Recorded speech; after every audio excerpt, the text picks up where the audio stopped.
excited to have Claude back on the porch. Welcome if this is your first time. I'm Lindsay Baccardo, keynote speaker, virtual presenter for organizations who want to build strong, heart-centered, multi-generational teams.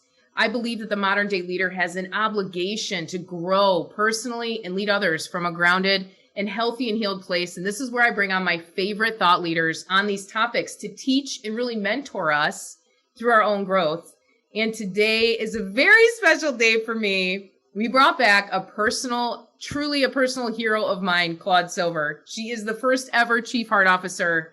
She serves her teammates as a leader at Vaynermedia alongside the infamous Gary Vee. And she's regularly interviewed by Forbes magazine and a lot of different media outlets to help us understand how to be empathetic, emotionally intelligent, and really just human in the work that we do together. Claude, thank you so much for coming. What a year to be a Chief Heart Officer. I know. We thought we did this a year ago, almost a day, and here we are. We're still standing, and it's great to be here. So thanks for having me back. Absolutely. I'm so curious, as you have navigated this year, what are some misconceptions that you either hear or that you see play out about human behavior in the workplace and what we really need out of work? Yeah. Anything stand out to you? Yeah, it's spooky to me, but I still sometimes am exposed to people that think soft skills, or as I like to call them, necessary life skills, are not needed in the workplace. Yeah, it still baffles me that thought, and I'm sure the application of that is still happening in cultures. And look, I believe we're evolving towards and transforming our workplaces as we speak right now. And if yes, last year didn't do it, I don't know what will. But I am still confronted with, that you just don't need love or heart in the workplace. And, what do I say to that? That's a very literal way to take what it is we're doing, right? Yeah, that is wild to think about, because if there was ever a time to understand the importance of how we work and how our emotions play into our productivity, it would be now. Yeah, absolutely. And it has such a knock-on effect. It's like I said this the other day on LinkedIn, like what's good for you is good for me. Mm-hmm. You start to see that there is such a wonderful knock-on domino effect that when we share kindness and goodness and compassion, it just flows. Mm-hmm. You don't need to turn off the faucet. It just goes. And that's what we need more of. It just lends itself to creativity and innovation, inspiration, and more retention and word of mouth referrals and all that good stuff. Yeah. And you really have to model that every day, because you have a ton of interactions and it would be easy to feel, and I've seen where, it's like you have to choose every day to approach life with this optimism, this emotional optimism that you talk about. There's a real advantage to that. Yeah. Well, can you share a little bit about that? Yeah. I mean, there is no other way for me other than to be a positive person. I tried the alternative when I was much, much, much younger in my teenagehood, and it just kind of left me feeling a little bit crusty and not really good. And, mm-hmm. I just believe that we need to recognize our feelings and recognize our emotions. And as I say, use our emotions as data to inform what's up, what's going on somatically in our body, what's going on in our environment and surroundings. And I think then take that information and open up the door and do it again. Open up the door and see what's out there with that attitude, with that, knowledge inside of you. It's not toxic positivity, and by no means am I like a rose-colored glasses type of person. I'm not. I'm really, really not. Yeah, yeah. But I just feel like, there's a lot of emotions. We all have a lot of emotions. There's a lot of emotions in the workplace for the right reasons, actually. Yeah. It's happened in our country in the last year. And that's okay. Let's talk about them. Let's hold space for them. Let's figure out how we can acknowledge them and then how we can use them to fuel us and ignite us to go forward. So this idea that you're talking about is we really can't separate our emotions and what we're experiencing from work. We never really put it down and say, no, I'm going to be productive. Yeah. I mean, I think in the Industrial Revolution, we were told, I'm sure that people were just told to like come in, clock out, clock in, clock out. And that was a whole nother day and time where, it was very physical. Then we went into the information age, which we're still in. We used our brain and very analytical thinking and engineering thinking and all of that. But like, we're in this move towards being a human. Yes. And like the funny thing is like we are human. I'm going to get off the screen and be exactly the same person that you see me as right now. Like that doesn't change. And so my whole dealio is like, why does that change when we go into the workplace? Well, I get it. There's fear. Yeah, that's it. And people that are like authority based and rah, rah, rah. And the times are changing. And I could go on and on and on about, what it's like to work for someone not like Gary and still bring in heart. Like it's totally possible. It's a lot easier when you work for someone like Gary, but I'm sure on this screen, every single person's a CHO, the Chief Heart Officer. And so continue being that person in your workplaces because people need you. Oh man, that's such a good reminder too, that no one has to give us permission to care for people's hearts or to think the way that you're thinking. Yeah. No one needs to give you permission other than yourself. Yeah. And that's the thing, 85% of our inner dialogue is negative. Like when I learned that stat, it blew me away. And 90% of that is all on repeat. Just blah, blah, blah, blah, blah. I'm dumb. That's some of my negative dialogue. And it's like that only holds us back from stepping into like what we know is right for us. Mm-hmm. And again, what is good for you is good for me. What is good for the goose is good for the gander. If it's right for me, it's probably right for the common denominator. Yeah. What else do you think we need emotionally or even relationally to do our best work? Whatever best work means, right? But what do you notice?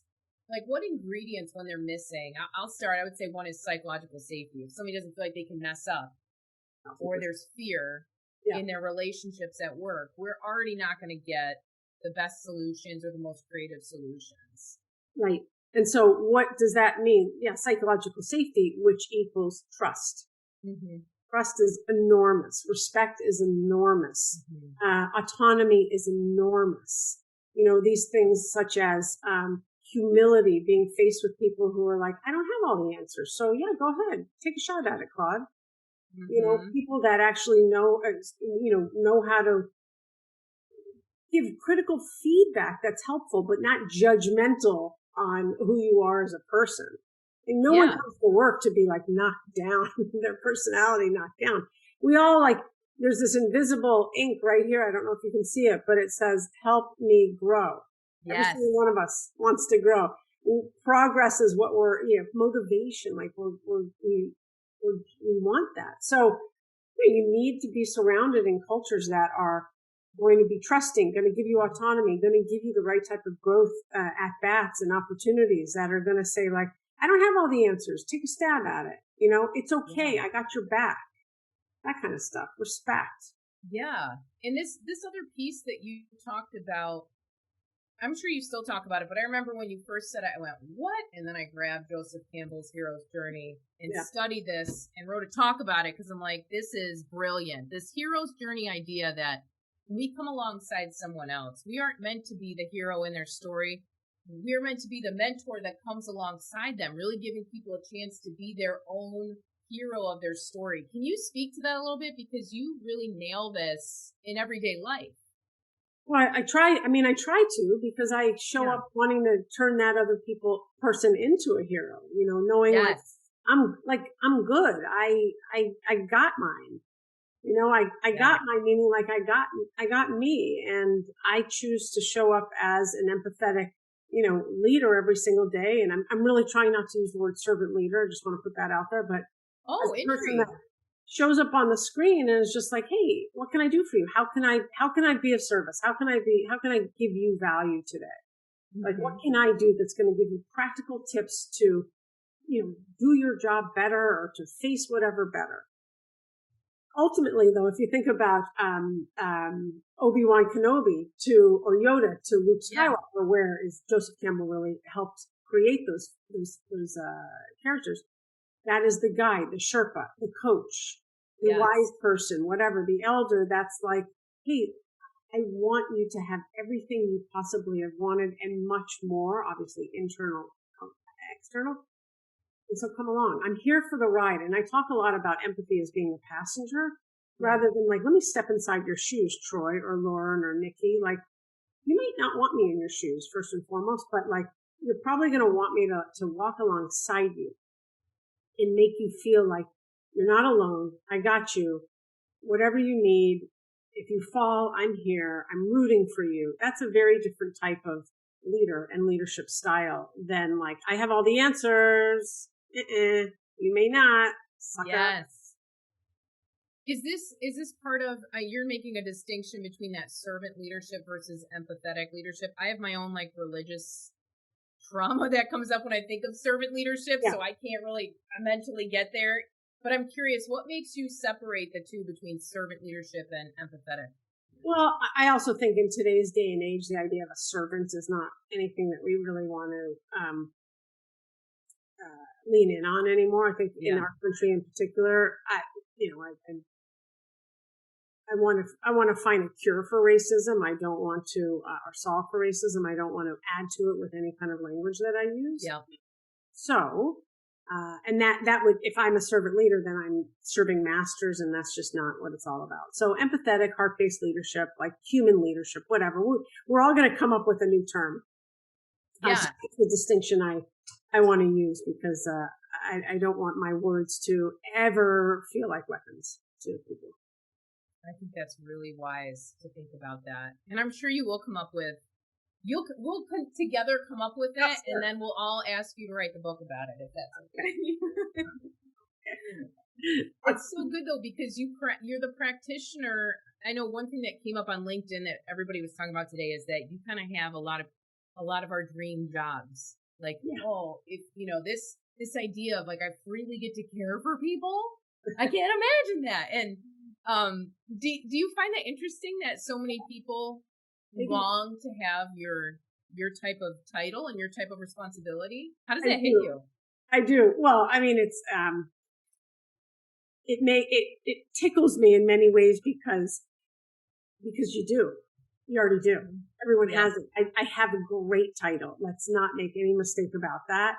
But I've always been me.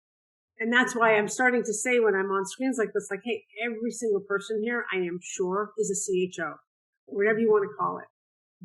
The deal is do the work.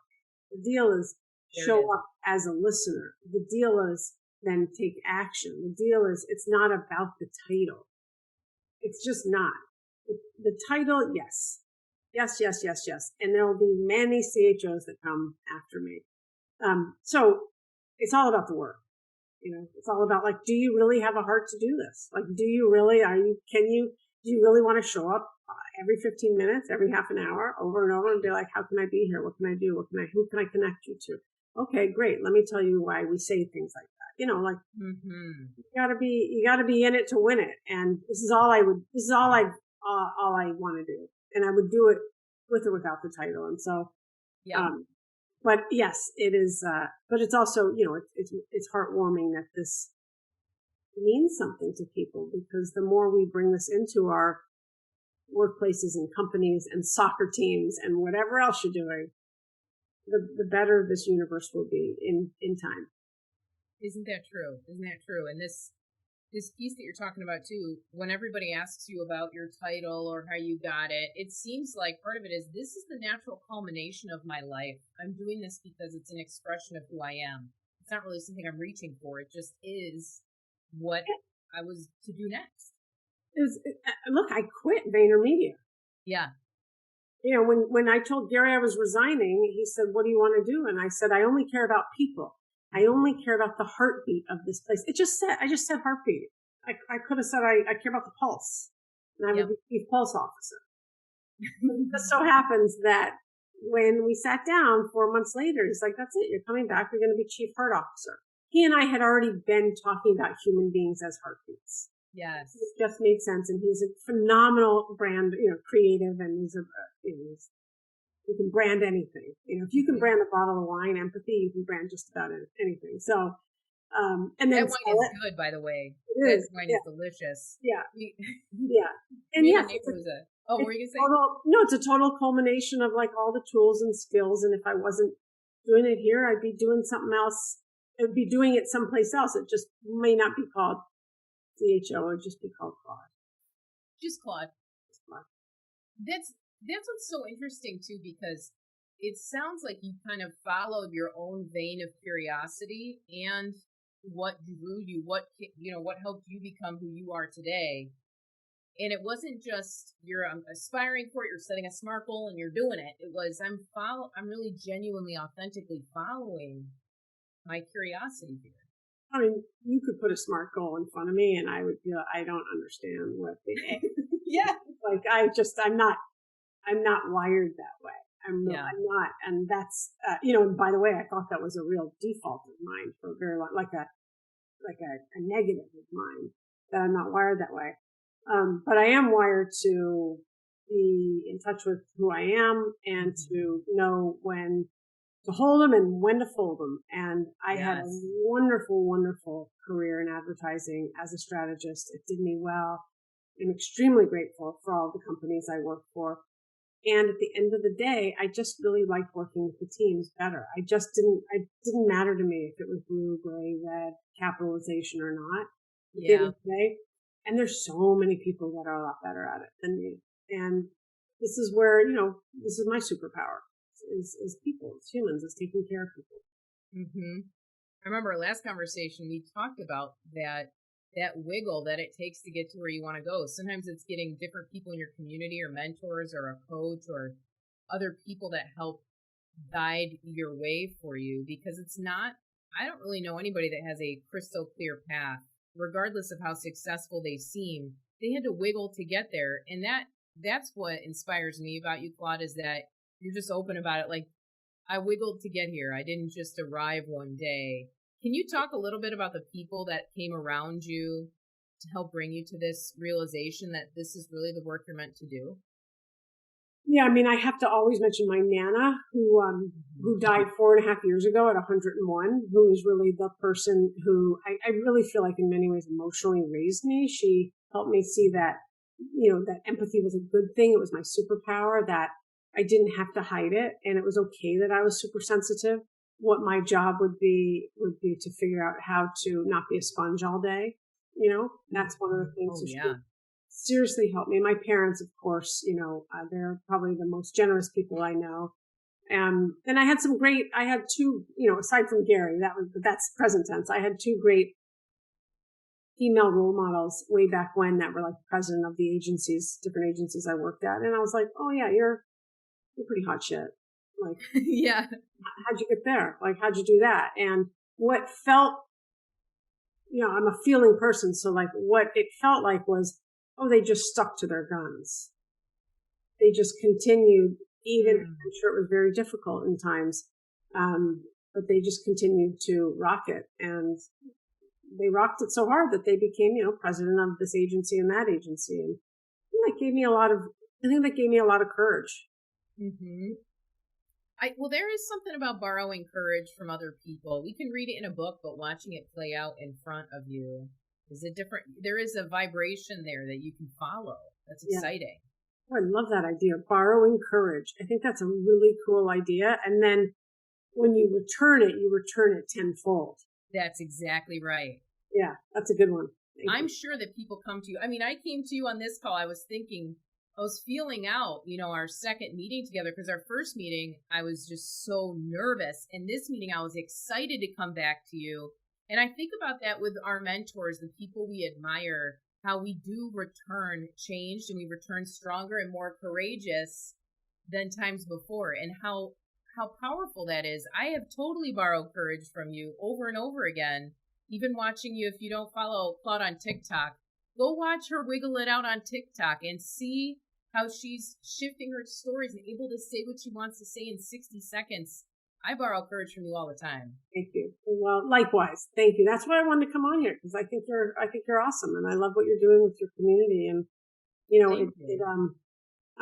I am blown away, and I am incredibly humbled that I get to show up on a screen with 55 people, or 3 people. Like it blows the little Claude away. Your 8-year-old Claude would be like, wow. Yeah, 8-year-old Claude got glasses. She was super dyslexic. She was like, not feeling it too much. Yeah. So that is thank you. So powerful to think about going back in time. Yeah. Yeah, it is. It is. She was a real feeler. So, I mean, I'm a real feeler and super sensitive, and just couldn't there were a couple of things I couldn't figure out. And I realized, like, I'm a late bloomer. I figure things out a little bit later in life, and that's cool. And that you carry that with you. Everybody that meets you has permission to bloom when it's their time too. Oh my gosh. As you know what, all I say is, like, as long as you bloom. And blooming looks different for every single person, because you could be a daffodil or a rose or a tulip. You could be a frickin' palm tree. You still bloom. Yes. That's just really encouraging. Let's put that on a bumper sticker. You could be you could be a frickin' palm tree. I'm like, exactly. That idea is, everyone needs to hear that. I'm going to take this clip. We're using this clip. I will tag you in it. I know I've got a dear friend, and I consider a brother, Nick Gallo, is wanted to come on the porch today and ask you a question. He's the CEO of Compliance Line. He is always talking in the same vein. I love connecting with him.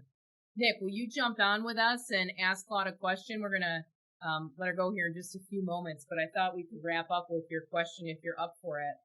Yeah, I'd love to. Can you hear me? Yeah. Hey, Claude, how are you? What's up? I'm dying to get some time with you. Yeah, let's do it. Let's see if my video can start. I'm on. Hi. Great to meet you. So I've been loving this conversation. Love both of you guys. Your heart is just so encouraging. You know, we're all in like our little corners of the world trying to make a difference, and seeing somebody on your, on the platform that you're on, Lindsay. It's cool how the iron can sharpen iron and, reinforce each other. Something you said before, which I loved. I mean, you guys are just kind of, freestyling on this, but, we all can be sort of that chief heart officer, right? Like, you don't need to work at Vaynermedia and have this sort of really dramatic story. We can all be that in our little corners of the world on our little teams and stuff like that. But what I find is that most people are like scared to take that first step. And, we as individuals, I think, can sort of start to lead with heart and show people that it's right to be vulnerable and it's normal to not have all the answers and all those kinds of things.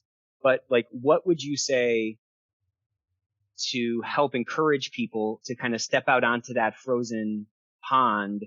Because, they're scared to fall through it, right? But it's frozen all the way through. You can stand on that. And, what can we say to help kind of catalyze that more quickly with folks who you're not interacting with? Because there's 1,000 people in your company or something like that. Like, You're not interacting with all those people, and your tone from the top is obviously helpful, but what do you do to help catalyze those individuals? Yeah. So I'm going to answer the question, like, what do I do internally? And then how would I answer that question just for the non-Vayner people? Yeah. So internally, I've created something called Culture Champions, and they really help me scale the message quite a bit. And the message is like, what is our culture? What makes us tick? And the fact is that every single person's going to say something very similar, and every single person's going to say something unique and different. Mm-hmm. And some of that unique and different is really going to touch someone in a way that maybe how I say it doesn't, or how I say it is like, oh yeah, it's Claude, whatever. But the fact of having other people have the evidence that this shit works, excuse my French, like, it works. This is not Kool-Aid that we're drinking now. It's actual water. In fact, the one day I said to Gary 6 years ago, I was like, yeah, blah, blah, I'm drinking the Kool-Aid. He's like, it's not effing Kool-Aid, Claude. His water was such Right. a thing for him. Anyway, I digress. So what we ask people was, we give so much autonomy and so much runway to every single person. Yes, there's a job description, but we hire for skill set fit and culture addition. We want you to show up and bring whomever you got to Yeah. work consistently, though. That's the thing. That's the only thing I ask for. Come consistently. Bring your authentic self consistently. If you can't, then we really need to chat because something's going on. Right. What I would say to the external world, though, is like, yes, you don't need the title. You just need to start doing it. Like Right. you already, if you have a heart to do this, if you have a heart to help, if you have a heart to really be that mentor, that Sherpa, that guide, to be non-judgmental, to hold space, to really show up every single day and be like, how can I help? How can I help? How can I help? How can I help? Then continue to do that because you already then have built up an enormous body of evidence that you got this. You don't need the title. You got this. So start doing it. Whatever it is. You want to have scavenger hunts online? Have scavenger hunts. You want to do book club? Do book club. You want to hold courageous conversations? Great. You want to bring in speakers? Great. And if you need to share at some point to your CEO or your board that like this works because you need some quant and qual, do a survey prior and then do a survey 6 months later and see how engaged and happy and like elated people are. And you just need a little bit of data to do that quantification or that qualification. Like do a freaking Google form and ask 5 questions on it and just, you have a baseline and then you have something, afterwards to show, Exactly it. And by the way, you don't even need any money. Yeah, exactly. There it is. Yeah. So thank you, Nick. Great. Yeah. Thank you. Yeah. Thanks a lot. Yeah. I mean, you guys kind of touched on it earlier. The last thing I'll say is we're just shedding this armor that we've brought into the corporate world over the last 100 years. We're just being normal human beings. Like how you be with your neighbors. It's okay to be like that at work and treat other people like normal human beings. What a concept. That's it. What exactly. Thanks a lot, Lindsay. So yeah, absolutely, Nick. Thank you for coming on. And Claude, I know that we would love to hang on to you and learn more from you. And if you don't already follow Claude, she's on LinkedIn all the time. She's on TikTok.